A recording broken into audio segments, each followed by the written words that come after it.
தேர்தல் ஆணையத்தினால் வாக்காளர் மறுசீரமைப்பு என்ற பெயரால் பல லட்சம் வாக்காளர்கள் இன்றைக்கு பீகாரிலே வாக்காளர் பட்டியலிருந்து நீக்கப்பட்டிருப்பது நாடறிந்த ஒன்று. கணக்கின்படி 64 லட்சம் என்று சொன்னாலும் சற்றேறக்கூடிய 1 கோடி மக்களுக்கு மேல் தங்களுடைய வாக்குரிமை பறிக்கப்பட்ட நிலையில் பீகாரில் இன்றைக்கு பரிதவித்துக் கொண்டிருக்கின்றார்கள். இது பீகாரோடு நிற்பதல்ல, நாளைக்கு தமிழ்நாடு, மேற்கு வங்காளம், பஞ்சாப் என்று பல மாநிலங்களுக்கும் பரவ இருக்கின்றது. இந்த ஆபத்தை உணர்ந்து என்ன காரணத்தினால் இப்படி செய்கிறார்கள்? ஒரு நாட்டில், ஜனநாயக நாட்டில், குறிப்பாக வாக்குரிமை என்பதன் மூலமாகத்தான் மக்கள் தங்களுக்கு ஏற்ற, தங்களுக்கு உகந்த, தங்களுக்கு தேவையான ஒரு ஆட்சியை தேர்ந்தெடுக்க முடியும். அரசியல் கட்சிகள் ஆட்சி நடத்த முடியும் என்று இருக்கின்ற ஒரு நாட்டில் அந்த கட்சிகளில் எது சிறந்தது என்று தீர்ப்பளிக்கின்ற உரிமையின் காரணமாகத்தான் மக்களை நீதிபதிகள் என்று சொல்கிறார்கள். ஆனால் அப்படிப்பட்ட மக்களுக்கு வாக்குரிமை இல்லை, ஒரு தேர்தல் நடைபெறுகிறது என்றால், பொதுவாக தேர்தல் என்பது இந்திய நாட்டை பொறுத்தவரை ஃபேர் அண்ட் ஃப்ரீ எலெக்ஷன்ஸ் என்ற உத்தரவாதம் தரப்பட்டிருக்கின்றது. அது அரசியல் சட்டத்திலும் இருக்கிறது, தேர்தல் ஆணையத்தில் நடைமுறையிலும் இருக்கின்றது, இப்போது ஏற்றளவில். ஆக இது மிகப்பெரிய அநீதி, எதிர்காலத்தில் பெரிய ஆபத்தை விளைவிக்கும். எனவே அது குறித்து குறைந்தபட்சம் நாடாளுமன்றத்தில் விவாதம் நடத்தலாம் என்றுதான் எதிர்க்கட்சிகள் வலியுறுத்தி கொண்டிருக்கின்றன. தொடர்ந்து நாங்கள் கேட்டுக்கொண்டே இருக்கிறோம். ஆளுங்கட்சி அசைவதாகவே இல்லை, காதில் போட்டுக்கொள்வதாக இல்லை என்றால் இது ஏதோ அவர்களுக்கு உடன்பாடு இருப்பது போல தெரிகிறது. தேர்தல் ஆணையம் தான் செய்கிறது, அது ஒரு தன்னதிகாரம் பெற்ற ஒரு அமைப்பு, கான்ஸ்டிடியூஷனல் அத்தாரிட்டி, எல்லாம் எங்களுக்கும் தெரியும்.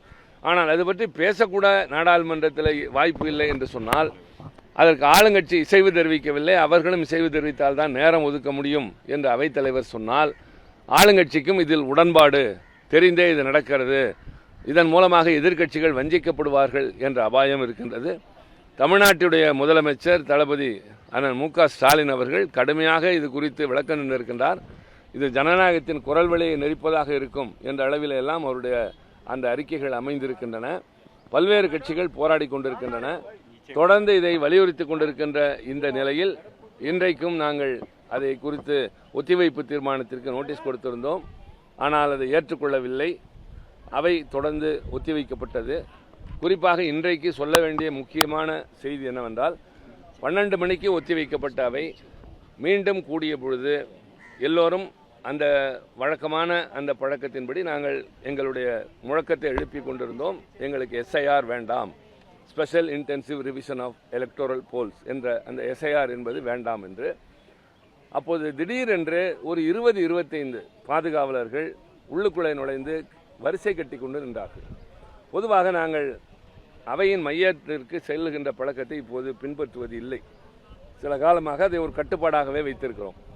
ஆனால் ஏதோ பெரிய அசம்பாவிதம் நடக்கப் போவதைப் போல 25-30 பாதுகாவலர்கள், ஆண்களும் பெண்களும் வந்து கையை மறித்து கொண்டு அந்த இடத்துல நின்றது மிகுந்த ஒரு, ஏதோ அந்த இடத்துல ஒரு அச்சகரமான நிலை போல, நாங்கள் ஏதோ தீவிரவாதிகள் தாக்குதல் நடத்துவதைப் போல எங்களிடமிருந்து பாதுகாப்பது போல நின்றது மிகுந்த வேதனை அளிப்பதாக இருந்தது.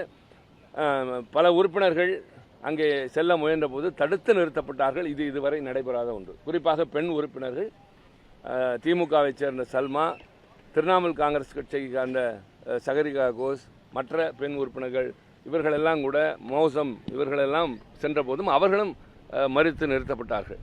இது மிகப்பெரிய அவமானமாக இருந்தது. பெண் உறுப்பினர்களை பாதுகாவலர்கள் தடுத்து நிறுத்துவதும், இவர்கள் அதன் மூலமாக தங்களுடைய உணர்வை வெளிப்படுத்த முயன்ற போதும் வேறு வழி இல்லாமல், அதுவரை இதுநாள் வரை எந்த காரணத்திற்காகவும் அவையின் மையத்திற்கு செல்லாத நானோ, டெரக் ஒப்ரியன் போன்றவர்களோ, காங்கிரஸ் கட்சியை சார்ந்தவர்களோ, நாங்களும் மையத்திற்கு செல்கின்ற ஒரு நிர்பந்தத்திற்கு தள்ளப்பட்டோம்.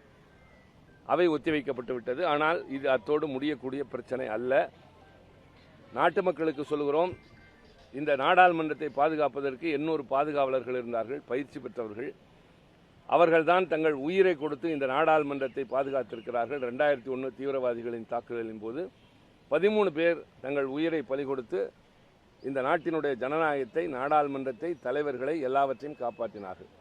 அவர்கள் அத்தனை பேரையும் அனுப்பிவிட்டு இப்போது உள்துறை அமைச்சகத்தின் கீழ் இருக்கிற CIS என்று சொல்லுகின்ற விமான நிலையங்கள் இருக்குமே, அந்த CIS தொழில் பாதுகாப்பு என்று சொல்லுகின்ற அந்த அமைப்பை கொண்டு வந்து உள்ளே நிறுத்தியிருக்கிறார்கள். சற்றேறக்குறைய 4000 பேர். மொத்தம் இருக்கிற நாடாளுமன்ற உறுப்பினர்கள் இரு அவையிலும் சேர்த்து 800 பேர் தான். ஆனால் பாதுகாவலுக்கு நிற்பவர்கள் 400 பேர்கள் என்றால் இது தீவிரவாதத்தை தடுக்குவதற்காக தெரியவில்லை. எங்களை அங்கே நடத்துகிற முறை ஏற்றுக்கொள்கிற முறையில் இல்லை. எங்கு பார்த்தாலும் சிஐஎஸ்எஃப் காவலர்களாகவே தெரிகிறார்கள். அது இன்றைக்கு அவையில் அவர்கள் உள்ளே புகுந்தது ஏதோ ஒரு பெரிய இராணுவ நடவடிக்கையை போல தெரிந்தது. அப்படிப்பட்ட அதை நாடாளுமன்ற உறுப்பினர்களுக்கு இழைக்கப்பட்ட ஒரு அநீதி. இது எங்களுடைய வளாகம். இது முழுவதும் ஸ்பீக்கர் என்று சொல்லக்கூடிய மக்களவைத் தலைவரின் கட்டுப்பாட்டில் இருக்கிற இடத்தில் இந்திய அரசாங்கத்தின் ஒரு அங்கமாக இருக்கக்கூடிய ஒரு அமைச்சகத்தின் கீழ் இருக்கக்கூடிய பாதுகாப்புத் துறையினர் எங்களை இங்கே அவமதிக்கிறார்கள், எங்களை அச்சுறுத்துகிறார்கள் என்று சொன்னால் ஜனநாயகம் எங்கே போகிறது என்ற கேள்வி இப்போது எழுந்திருக்கிறது. பல்வேறு பிரச்சனைகளுக்கிடையில் நாடாளுமன்றத்தில் இது போன்ற கூத்துகள் அரங்கேறி கொண்டிருக்கின்றன. உறுப்பினர்கள் அவமதிக்கப்படுகிறார்கள், உரிமைகள் பறிக்கப்படுகின்றன. இதெல்லாம் நாட்டு மக்கள் அறிந்து கொள்ள வேண்டும். நடந்து கொண்டிருக்கின்ற அரசாங்கத்தை நடத்துகிறவர்கள் ஏதோ நிரந்தரமாக கார் உள்ளளவும் கடல் நீர் உள்ளளவும் தாங்களே இருப்பது போல கருதி கொண்டு செயல்படுவது இது நல்லது அல்ல. ஜனநாயகத்திற்கும் இல்லை, எதிர்காலத்திற்கும் நல்லது இல்லை.